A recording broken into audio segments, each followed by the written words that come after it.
Hey everybody, a totally different video than normal this week. I'm building a little trailer, I guess you'd call it. And these are kind of what I'm building it out of.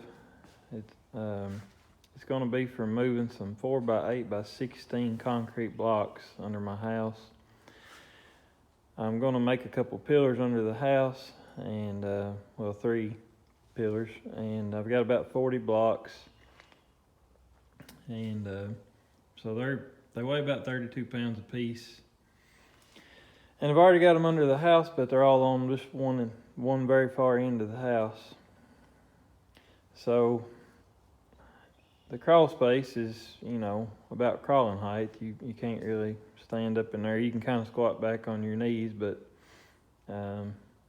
it's not easy to move around under there if you're carrying 30 pounds.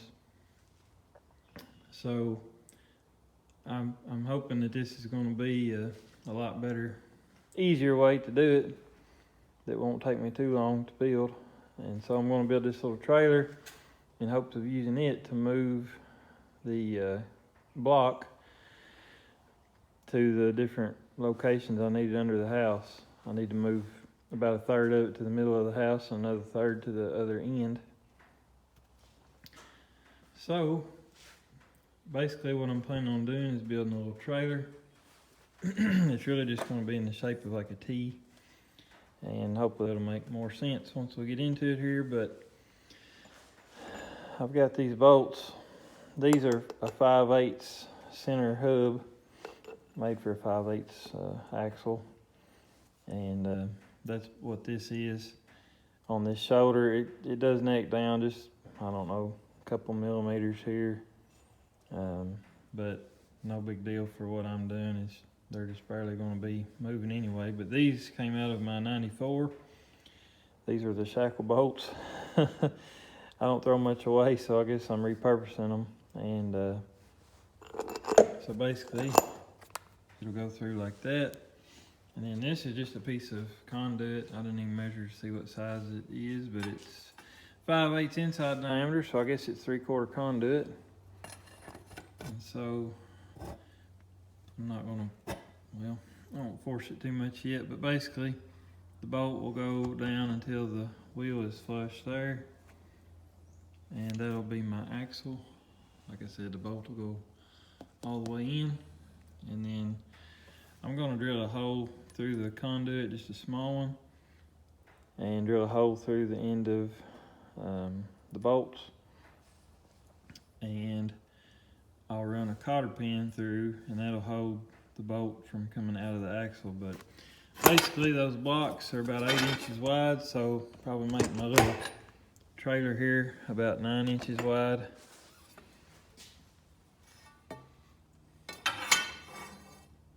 And that ought to be plenty. And they're 16 inches long, so I'll just need to make the tongue long enough to accommodate for that. And I'm not 100% certain how I'm gonna get them off the trailer at the other end of the house yet, but I got a couple ideas in my head, so we'll worry about that when we get there. But for right now, I'm gonna go ahead and get started building my axle and the trailer tongue. I'm just gonna drill a hole through this hex here on the end of the bolt. I'm gonna give us a spot to put the cotter pin.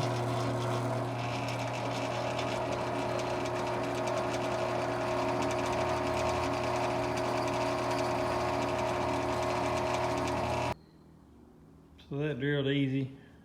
I just put the camera down so I could spray it with a little oil while I was doing it. I just made it for a cotter pin. So I'm gonna sleeve the pipe over this bolt and just drill a little hole in the pipe and stick the cotter pin through and fold it out. There's gonna be so much in the pipe, it'll support itself. It just needs this to not work its way out of the pipe. That'll hold it in there, keep it from spinning. So I've gone ahead and cut my axle about 10 inches. There's my 9-inch mark, but I decided to go just a little more. That way I don't have any clearance issues with the block. So So now I'll show you what I'm gonna do with the bolts. So I've got my hole in the end of my bolt here. I did it there, that way if I ever need to use those for actually, you know, anything else, they're still usable. So now I'm just gonna take my Sharpie and I'll kind of butt this up and make a mark about where I need to drill a hole in the pipe. And I'll go ahead and get my hole drilled in the pipe. I know my bench is a terrible mess. You'll have to excuse that, but I've got a hole drilled in the bolt and the pipe. I messed up on one hole, but that's okay. So I'll line up the holes. Slide my cotter pin through.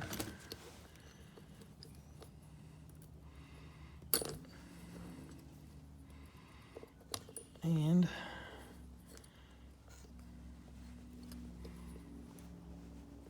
open it up here. Might chop a little off.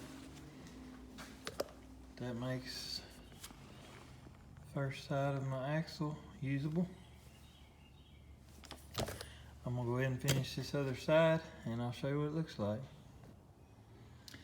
So here's the axle tube all put together. Works good. Now I just have to build a tongue. Like I said, the blocks are 16 inches long, and I'm gonna have to have them, you know, at least a touch over halfway on the, basically what they're gonna do is just sit on this axle flat, and the tongue will come straight out the front, and they're gonna have to just lay on the tongue, and the tongue will support them front to back and the axle side to side. So basically they'll just sit there. They're not going to be moving very fast. They shouldn't fall off. So I'm going to just have to build the tongue. I'll have to have probably at least 10 inches of tongue for the block to lay on.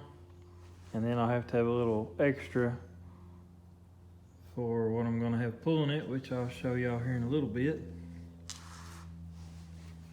So I'm going to go ahead and kind of figure out what kind of tongue length I need so that I still got enough room to turn and everything. And probably, I'm not for sure yet, but probably all I'm going to do is cut another piece of this conduit and just weld it right here in the center, coming straight out for a tongue. Should work fine. All right, y'all can start laughing now. So this is my Traxxas Summit 10 scale 4-wheel drive RC truck. It's got front and rear locking differentials. It runs on 14.4 volt lithium batteries. And it's got LED head and tail lights on it. I've got the body, it's just not down here. And it's got a super low range for like crawling and stuff like that. So it's it'll move some weight, especially, you know, just slow down in super low range. It won't be any trouble for it to move that weight, assuming that, you know, there's not too much rolling resistance. And with those big tires, it should be just fine. So that's what I'm going to be pulling them with. And I've got to come up with some way to attach whatever I make for a tongue to the back of this thing. And it may just be a zip tie.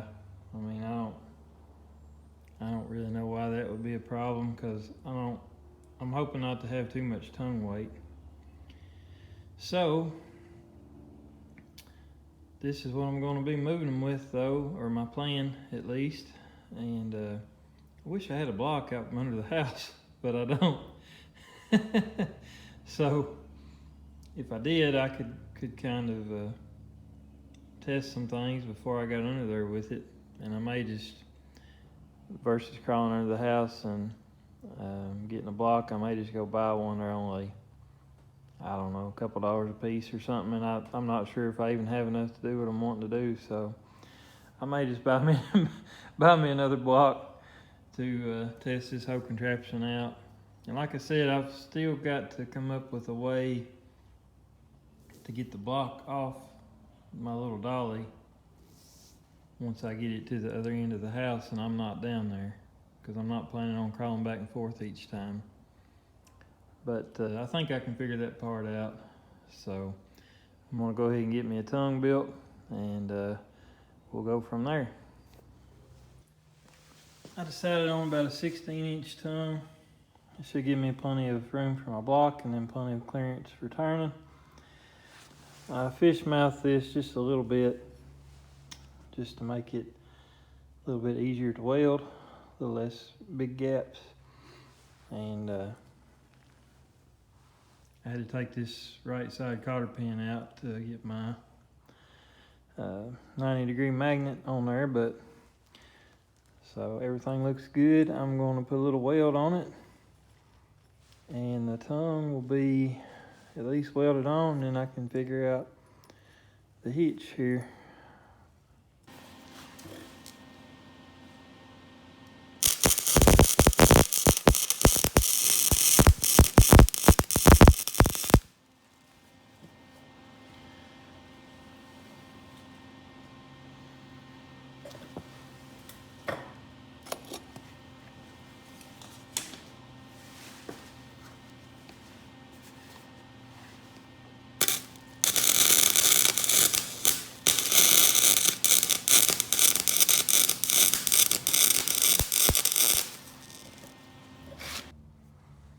The welds are ugly, but it's not going to break.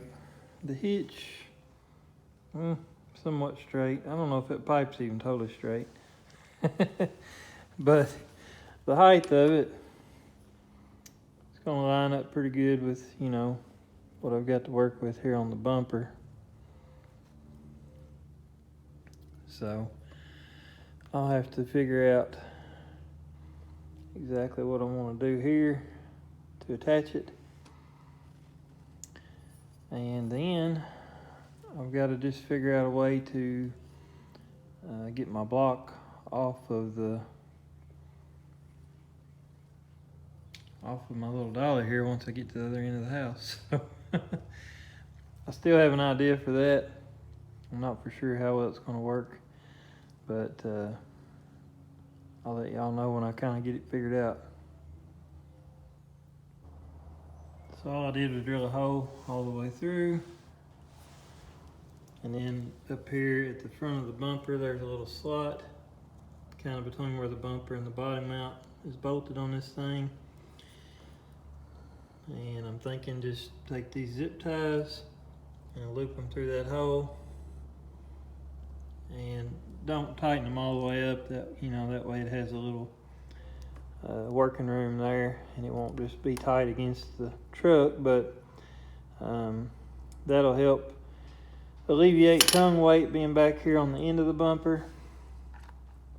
And then also, I believe if it ends up squatting, or maybe just to make sure that it doesn't, I could run a zip tie up to this from this cantilever, either to the body mount here, or from the cantilever here down to the A-arm, and that will keep those from being able to work, and kind of let it not squat.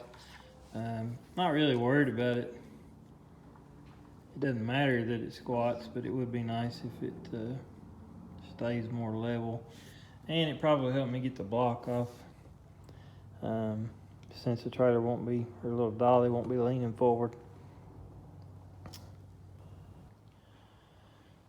So here's the final setup, or at least I hope, unless something really doesn't work out. You can see my little dolly. The tongue is level or slightly, it goes uphill a little bit towards the truck, which is good, because I'll tell you my plan. And then I've got it zip tied through this hole, and you can see it's got some movement, but it's not going to be able to go very far. It's, you know, it's pretty rigid with the truck, and it'll change a little once you get a block on it. It's going to put a little more pressure on it, but that's okay. I didn't see any reason to build a big elaborate hitch for what I'm doing. I've zip tied the cantilever arms to the A-arms in a way that the truck doesn't want to squat now. So I don't think that should be any kind of problem.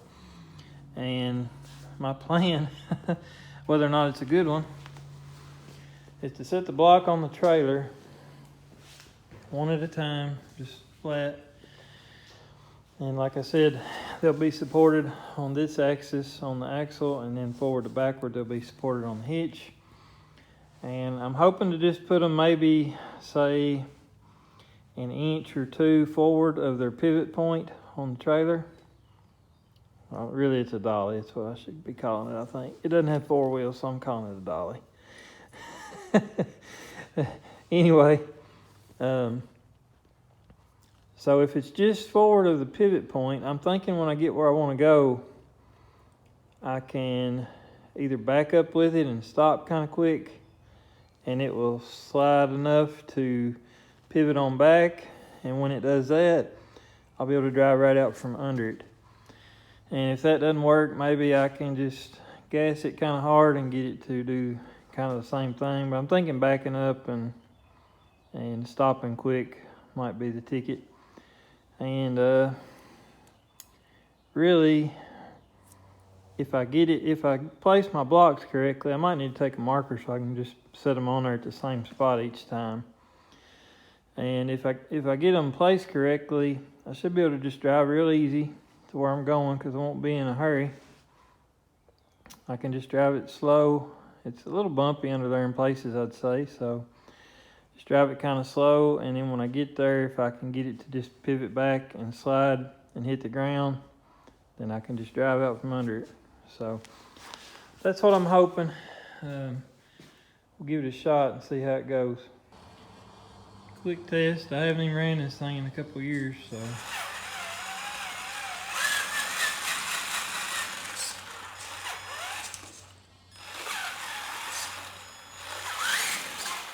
Driving one-handed. Try that again.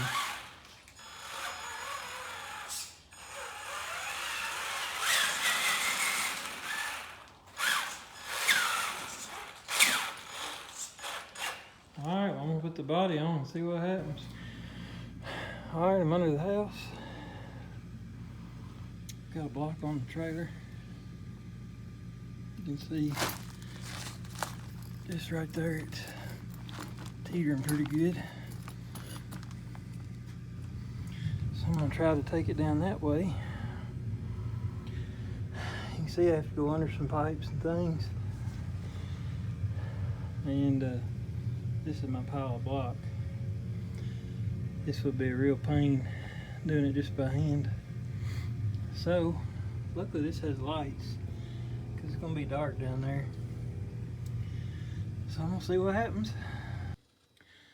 Well, it's not working flawless, but it's working. This loose rock is just tough. And I've got these tires aired up pretty good. These blocks are every bit of 30 pounds, they're heavy.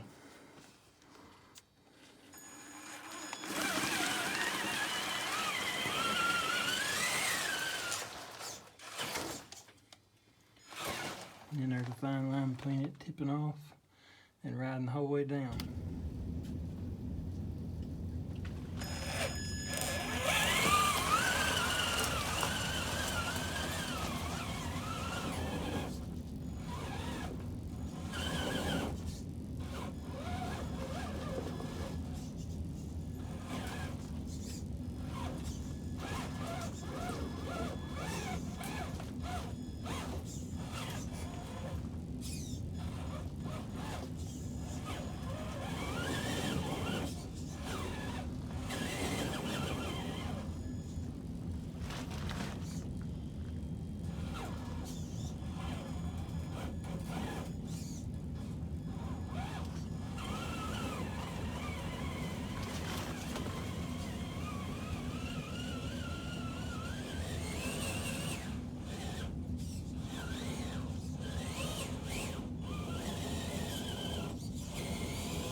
Well, I'm out from under the house. I gotta say, that's pretty slick. If you had 2 people, it would be just flawless, because you could put the block up farther on the axle and it wouldn't fall off when you got momentum. And you'd have somebody just unload it at the other side. I was having to be real careful about where I placed the block, and it's bumpy under there, so when the little dolly there would bounce, it would sometimes bounce the block up in the front, and then the back of it would hit the ground and it would just slide out from under the little dolly. But with that said, I got, let's see, I think I got all but maybe 3 or 4 blocks moved where I actually needed them with this before the battery went into limp mode on me. My low voltage cut off on my lipos. And they weren't fully charged. They were almost charged, but it probably had another block or 2 in it if it had been fully charged. So I moved at least 21 blocks with this thing. Like I said, they're 30 pounds a piece, and they're every bit of it. They're pretty heavy, so kind of forgot how heavy they were. They're just solid, you know. I mean, for one person moving them, I really couldn't ask for any better, because I would have about killed myself.